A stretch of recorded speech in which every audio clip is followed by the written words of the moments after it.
অনুরোধ জানাচ্ছি আমাদের ছাত্র সমাজের পক্ষ থেকে, না হয় আমরা এই রেজাল্ট কোনোদিন আমাদের কোনোদিন ক্ষমা করতে পারবো না। দয়া করে রেজাল্ট প্রত্যাহার করুন। আপনাদের অবস্থান কর্মসূচি কতদিন পর্যন্ত চলবে? আমাদের এই অবস্থান যতদিন দাবি আদায় না হয় সুষ্ঠুভাবে আমরা আন্দোলন করবো। আমরা কোনো উচ্ছৃঙ্খল করবো না। আমাদের অনেক ভূমিকা ছিল, কারণ ওই স্বৈরাচার সরকার যদি টিকে থাকতো বা যদি আন্দোলন সফল হতো তাহলে হয়তো আমাদের এখানে অনেকেই জড়িত।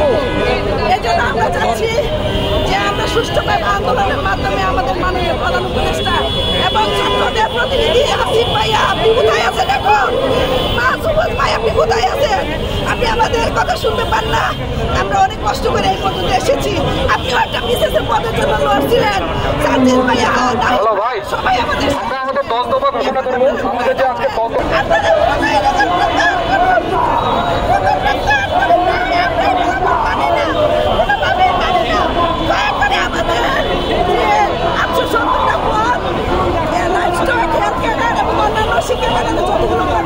ছিল আমাদের 44তম আমরা প্রার্থীরা 4 বছর ধরে অপেক্ষা করতেছি রেজাল্টের জন্য।